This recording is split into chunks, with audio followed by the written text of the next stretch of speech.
E vamos ver agora.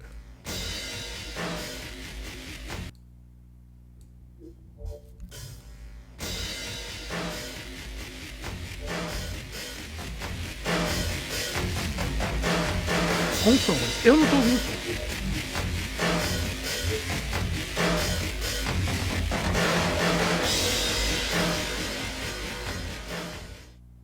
Hey there, welcome to Mas eu não That tô Dang ouvindo, Dad. gente. My name is Phil. Então eu vou ter que reboot. Calma aí, dá um segundo. Que pra Training mim não in tá through the saindo peer som. pressure. Counseling and therapy are Que coisa.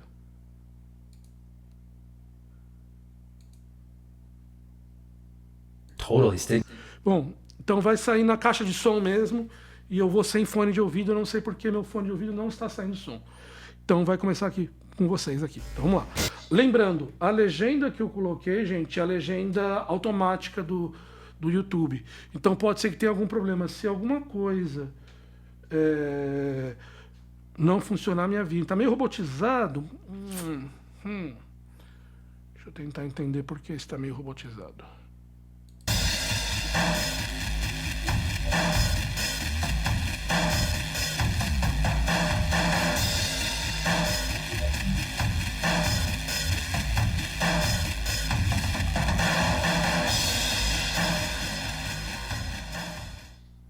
Hey there, welcome to That Dang Dad. My name is Phil. And tonight, I want to return to a topic I haven't done a video on in a while. Law enforcement. If you're new to the channel, you should know that I used to be a police officer in a pretty rowdy part of California. In the years since then, though, I've become a police and prison abolitionist, meaning I believe that the entire concept of police forces and prisons is not reformable and it must be replaced with something that's more compassionate, more just, more committed to dignity and meeting human needs. Aqui, ele começa falando uma coisa que é extremamente importante. Então, em primeiro lugar, antes de eu continuar, me digam aqui se o som tá bom, porque eu vi uma pessoa falando que o som tava meio robótico e eu quero validar se tá bom antes de continuar. Tá bom o som pra vocês, gente?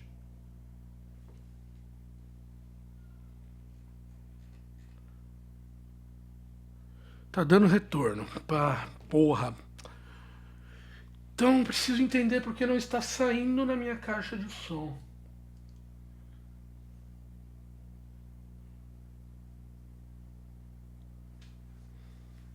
Tá suave, tá? Então eu vou continuar assim, gente. Eu não sei porque hoje não tá saindo na minha caixa de som. Não sei o que aconteceu aqui.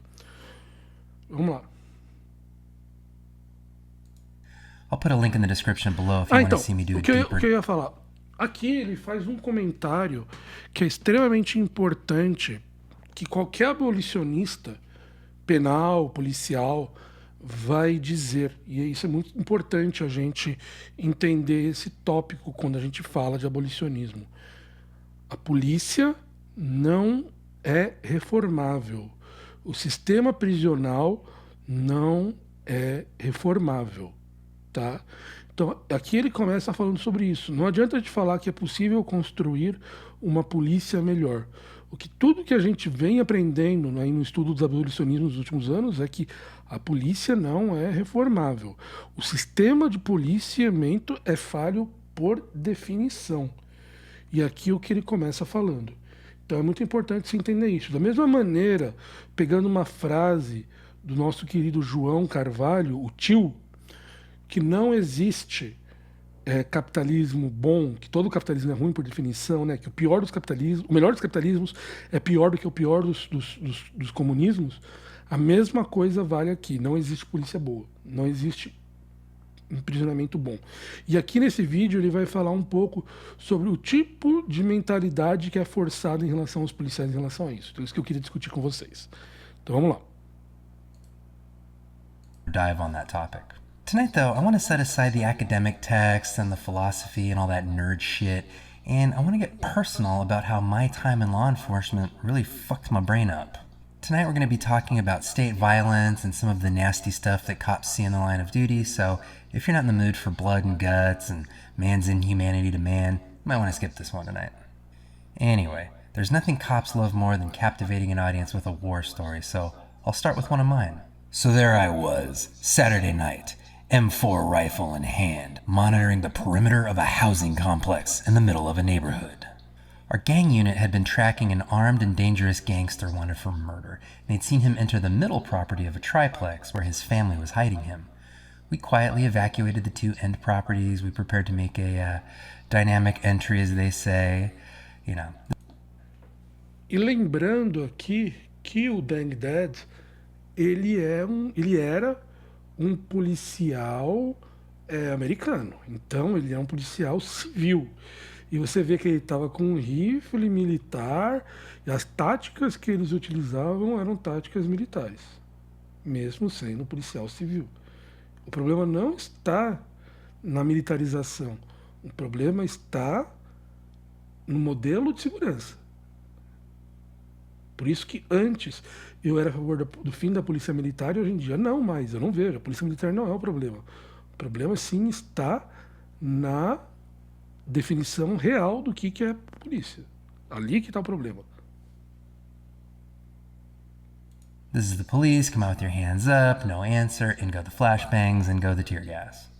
After a moment, the gang unit radioed that the gangster had climbed up into the attic of the triplex, which was accessible to the two end units. I was tasked with standing in the doorway of the south unit in case he tried to sneak out that way. I was reminded that he was armed, dangerous, and had already killed. So there I stood as the gang unit began to throw more and more tear gas up into the attic, waiting to see if this guy was going to drop down right in front of me. And I did what I'd been trained to do. I visualized shooting him in the chest until he stopped moving. Over and over and over and over again. I pictured him crashing through the ceiling. I pictured him sneaking around a corner. I pictured him running at me. I pictured him shooting at me. I pictured him wounding me. And every time, I pictured firing until the threat had been eliminated. I have no idea how many times I annihilated this guy in my mind palace. 40, 50 times.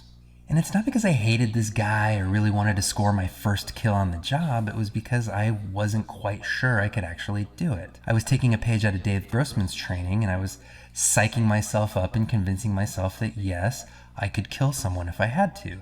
After all, he was armed, he was dangerous, and he'd already killed before. So what options did I have? Ultimately, blinded and choking on tear gas, he fell through the roof of the middle unit directly in front of our canine unit. Did you know dogs are not incapacitated by tear gas? The gangster and I both learned this right about the same time, and it was a bad night for him. After all that, I put my gear back in my cop car, took a quick drink of water, and resumed my shift. Off to go break up loud parties, referee marital disputes, and chase away teens on a would-be beer run. Então, aqui ele fala um ponto muito importante que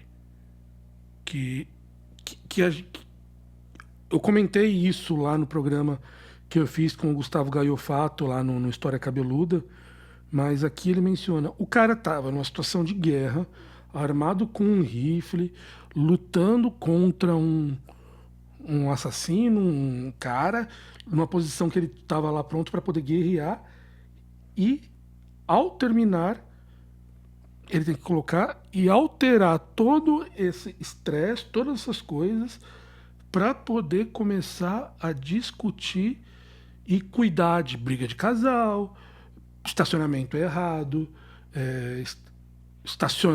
adolescente fazendo bagunça na rua, o cara usando baseado no meio da rua. Então observa que o cara saiu de um extremo de uma ação e foi para outra, e o mesmo cara teve que fazer os dois de um para outro. Ele tem que fazer os dois e ele precisa fazer, teoricamente, os dois bem, mas ele recebe treinamento para fazer um, que é o lutar na guerra, mas ele tem que cuidar de briga de casal, o vizinho que faz barulho, coisas assim. Então vocês percebem como o treinamento não ajuda, que o modelo policial faz com que os policiais tenham que fazer coisas completamente díspares e que o treinamento deles não permite, eles têm que manter essa mentalidade nos dois. Ele estava se preparando para matar um cara e ele teve que sair dali e ir cuidar das coisas da vida dele como se fosse um dia normal.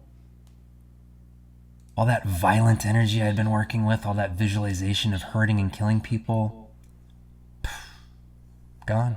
On to the next call. I tell you this story because it's emblematic of much of my law enforcement career. When I first started out, I was criticized for being meek, timid, too slow to show dominance out in the field. I was taught that showing that kind of weakness on calls would make me a target for attack. I was shown hundreds of videos of cops being killed on routine calls for service by assailants who didn't really look like killers. At the same time, on my days off, I was training in Krav Maga alongside many other cops and military veterans. Krav is extremely aggressive, and it very often touches on mindset. We trained on how to fight a carjacker inside your own car. We trained on last-ditch techniques to disarm somebody who was trying to shoot you execution style. One night, the instructor made us fight, cradling a baby doll in our arms to simulate our own child. The point was that you never knew what kind of awful situation might be coming your way. So over time, I internalized this message. At any given time, someone out there is going to hurt you if you're not ready to hurt them first. E observa, aqui ele é um cara que ele começa falando, ele era um cara tranquilo, que era considerado pouco agressivo e tal, e ele começou a internalizar esses movimentos de considerar que as pessoas eram um problema, que ele tinha que tomar cuidado, que havia o risco dele ser atacado pelos outros. Imagina as pessoas que não têm essa mentalidade. Como é que elas funcionam? Entendeu? É muito louco você começar a pensar sobre isso. Como aqui um cara que era tranquilo começou a ser forçado a entrar nesse tipo de coisa. Imagina um cara que não é. Imagina um cara que é mais já Caio do... qual que é o nome? O ator era o Caio Junqueira. Mas o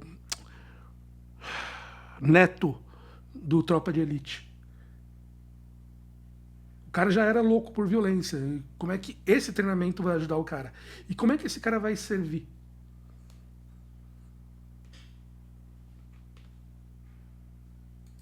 If you let your guard down for even a second, they'll kill you. In the police business, this is how we talk about officer safety. The most respected veteran officers that I worked with were the ones that were pulling young guys back from running around blind corners. They were the ones saying, "Hey, did you search that dumpster?" before we turn our back on it. You got the sense that they had seen things and that they knew how to keep themselves safe. And you got the sense that the big thing you can do to protect yourself on the job is to mentally prepare for that day. And since you never knew what form the attack would take, it's best to just run scenarios in your head constantly, building those mental pathways so that when it finally does happen, you'll know exactly what to do. So that's what I trained my brain to do on duty. I drove around and I imagined. What if a guy with a gun popped out of the trunk of that car over there and started shooting at me? What if I saw a man with a knife running down that alley? What would I do if a plane crashed into City Hall? Over time, my brain began to do this off-duty as well. I wouldn't sit in restaurants with my back to the front door so that I could monitor everybody coming in. I walked through mall parking lots with my head on a swivel. I stared down people who looked out of place just so they'd known that I'd seen them. I was constantly in a state of vigilance. Not concern, just vigilance. Agora, de novo, imagina o que acontece com o cérebro de uma pessoa que passa 24/7 nesse estado de vigilância. My Krav instructor used the color code system to talk about emotional states, white, yellow, orange, red, black. And he used to say that you should never leave the house without being at least code yellow, that you should never be totally relaxed in public. And I never was. And to this day, I never am. It's been a long time since my cop days now, but this hypervigilance has never left me. And what at one time felt like a survival tool I was proud of, now just makes me exhausted and probably exhausting to be around. I hate leaving my house. I don't like going out and doing things with lots of people. If it's too loud and crowded somewhere, I don't feel like I'm in control. I don't feel safe. Sometimes I dissociate a little bit just as a treat. But even worse than the hypervigilance, the thing I can't turn off is my imagination. Not only did law enforcement train me to imagine 1,000 different horrible events, law enforcement involved my participation in 1,000 different horrible events. I've seen bodies riddled with bullets. I've seen stabbing victims crawling through their own blood. I've seen car accidents render the driver unrecognizable. And I've seen children horrifically abused and even killed. So even now, long after my cop days, my brain will conjure up unbidden hey, what if this happened? Hey, what if a home invader breaks in and takes you hostage? What if your partner drives off a bridge? What if there's a mass shooting at this theater? All kinds of stuff. And for a while, I could tell myself I was just being prepared. Mass shootings happen all the time in the United States. Why shouldn't I mentally prepare? I wrote this line after the Buffalo shooting and before the Uvalde shooting. It wasn't until my daughter was born that I started to realize that maybe actually what I was doing wasn't normal. All new parents experience the fears and the what ifs, but I spent the first year and a half of my daughter's life in an almost daily battle with my own mind. It was a constant onslaught of the most horrible what. Só um comentário, eu só reparei agora na camiseta dele. Vocês não estão vendo, mas estou fazendo o pulso. Então só voltar aqui um segundinho para vocês poderem ver.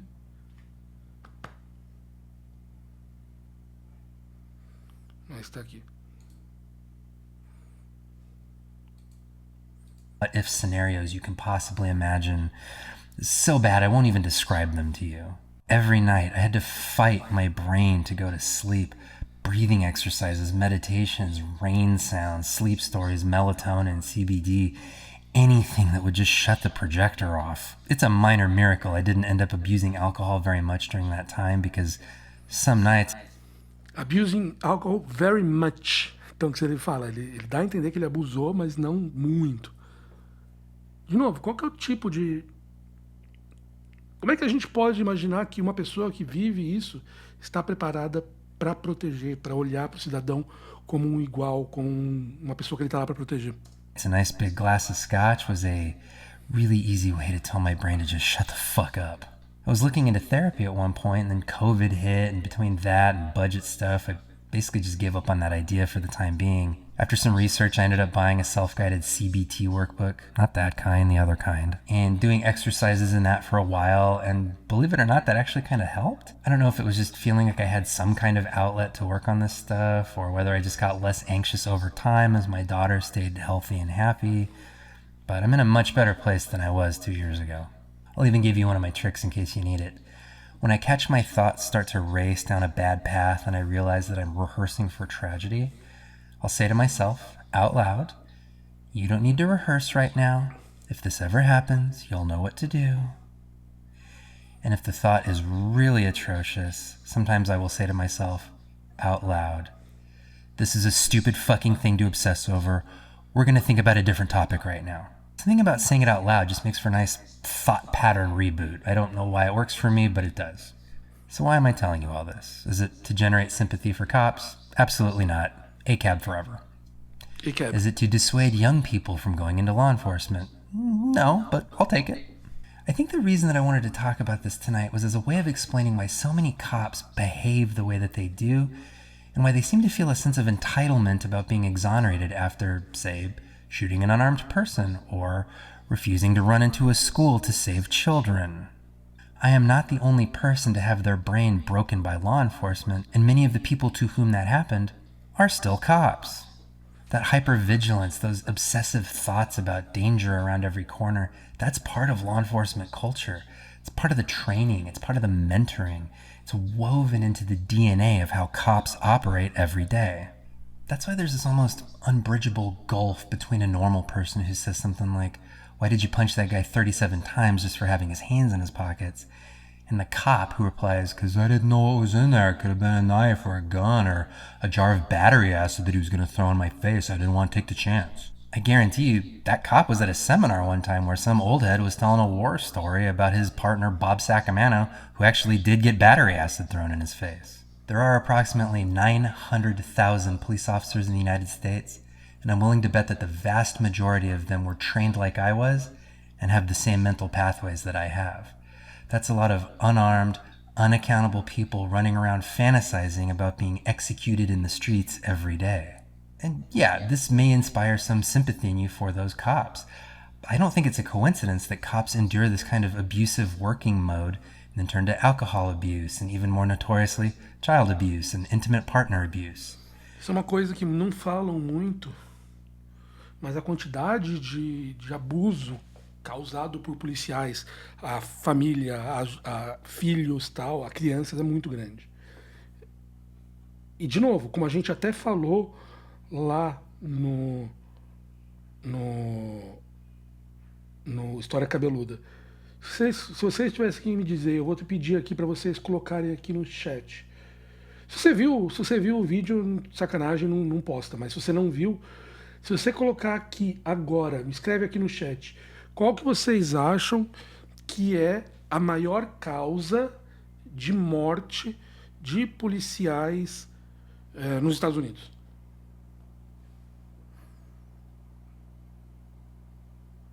Escrevam aqui no chat.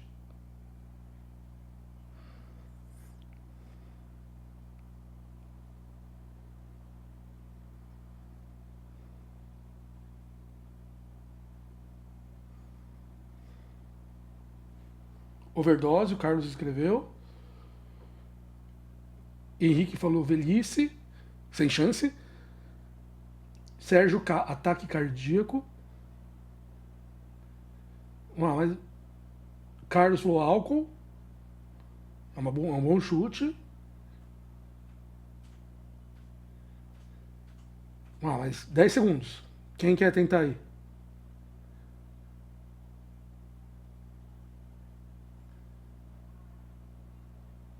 Últimos instantes. Pronto, vamos lá. Então, a maior causa de morte de policiais nos Estados Unidos é suicídio.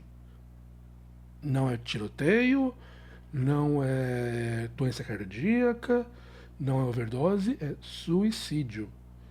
Mais policiais morrem de suicídio do que qualquer outra causa que eles possam ter. Isso mostra o tipo de pensamento que a gente está fazendo ali. E quando a gente luta por esse tipo de coisa, não é só porque ACAB todos os policiais são bastardos, mas também porque, de certa maneira, eles são trabalhadores. A gente tem que pensar que a gente coloca essas pessoas numa situação que é invencível e exige que eles tragam uma vitória. Yes, many people who are already abusive enter law enforcement because the profession protects abusers, but I do think that the job can, over time, make people much more abusive than they were when they started, both through the training and through the peer pressure. Counseling and therapy are totally stigmatized in law enforcement. If your department finds out that you're receiving mental health treatment, you risk missing out on special assignments and promotions for being unstable. So everyone fighting these demons is fighting alone. But I'm not arguing for sympathy, and I'm not asking you to empathize with anyone. Instead, all of this is yet another reason why I am a police abolitionist and why I believe that the profession, as it exists today, cannot be reformed into something better and must instead be replaced. The hundreds of thousands of cops with these hyper-vigilant, alarmist thought patterns are not going to be receptive to being disarmed and trained not to kill. Hell, when I was a cop, even in my later nice cop years, I wouldn't have been receptive to being part of an unarmed community service role. I would have balked at any training that said that police should err on the side of not killing someone during a tense, uncertain, rapidly evolving situation. I would have told you that it was dangerous to dissuade cops from killing because it means that they will hesitate when that day comes. Any training or policy that put civilian lives ahead of police officer lives would have been killed off by a massive mobilization of angry officers. Among the 900,000 cops out there, are there caring, compassionate officers who just want their community to be safe? Sure. Would some of them make amazing community care responders and conflict mediators and mental health crisis counselors? Absolutely. But these officers are not driving department policy, they're certainly not driving federal policy, and they are not leading the culture of modern American law enforcement. They exist, but they are not representative of the whole of policing. And when you call 911, there's a low likelihood that you're going to get officer friendly instead of Sergeant Dick rifle. From the frequent police murders of unarmed civilians to the now frequent refusal of police to defend school children, it's painfully obvious that the American officer safety mindset is a clear and present threat to everyone in this country. Anytime you're within... Eu acho muito interessante, de novo, a gente falar aqui, porque aqui a gente está falando de um cara que era um policial num país onde a polícia é civil. E daí que eu sempre falo, eu vejo as pessoas falando, a PM tem que acabar. Não, gente. A PM é uma atrocidade legal jurídica. Isso todo mundo está de acordo. Mas a PM não é um problema. Nos países civis, nos países onde tem essa questão é, de polícia civil, acontece a mesma coisa. A mesma coisa. Os problemas são os mesmos. De novo, a polícia militar é uma atrocidade. Não há dúvida sobre isso. Mas resolver ela, você não resolve o problema. Você só talvez cubra o problema. Você não está atacando a raiz. E como pessoas radicais, como comunistas radicais, que várias pessoas aqui que me seguem, o nosso ataque é atacar a raiz do problema, não atacar a parte externa do problema para que se resolva. A gente não quer fazer isso, a gente quer atacar a raiz, o centro do problema. Então, de novo, acabar com a polícia militar não é resolver o problema, é só fazer uma vírgula, é só talvez melhorar um pouco uma situação, não é atacar a raiz. Within 20 feet of a cop, you are in danger, both from their overactive imagination and from their total systemic insulation from consequences. You should never feel safe when the cops arrive, unless you're rich and white. Anyway, a weirdly personal one tonight. What do you think? I'm sure those of you with CPTSD can probably relate to the racing thoughts and hypervigilance. What techniques work for you? Also, how do you like these little low-key, kind of sloppy vlogs as opposed to my more researched, more complex topics? Let us know in the comments. As always, please slap the old like button. God, it feels tonally inconsistent to be like, I spent many years fantasizing about me and my loved ones being tortured and killed. Don't forget to like. Anyway, please share this video with somebody that you think might find it interesting. Thank you so much for your time. Stay safe out there. Hope to see you on the next one. Good night.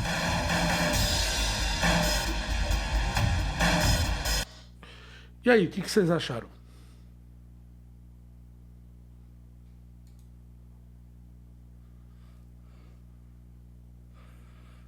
Me diga o que vocês acharam aí do vídeo, por favor. Ô, cacete, minha mãe não para de me ligar, gente.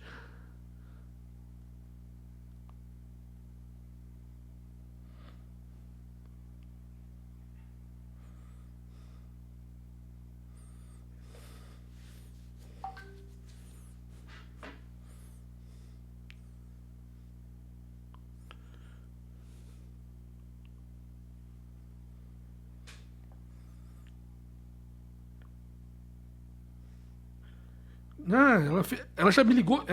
Ela começa a ligar, ligar, ligar. Ela me ligou. No meio do vídeo, ela me ligou 30 vezes. Ela não se toca que se eu não atendi é porque eu não posso falar no momento.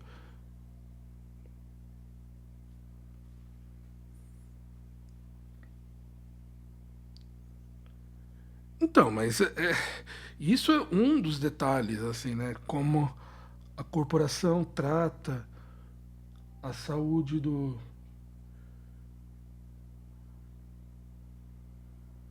do,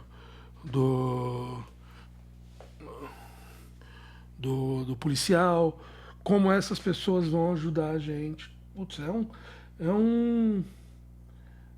um, é muito complexo, sabe? É muito complexo a gente começar a entender que aqui a gente está numa situação que não vai ter solução fácil. Não vai ter solução fácil. E que,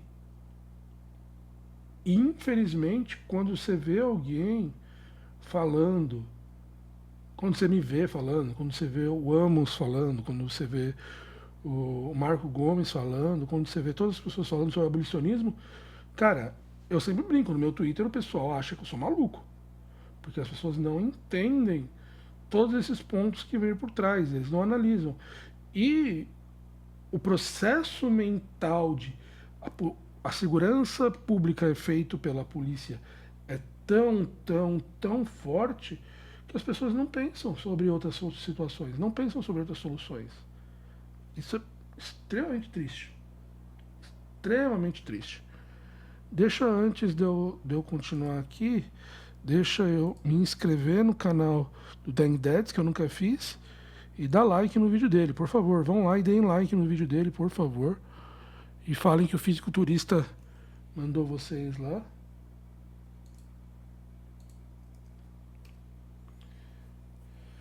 Deem um alô lá pro Dang Dads. Fala que o fisiculturista mandou vocês lá darem um alô pra ele. Que a gente tá lá. Rapidinho, gente, eu já volto. Eu tenho que atender a véia aqui, que ela não para de me ligar.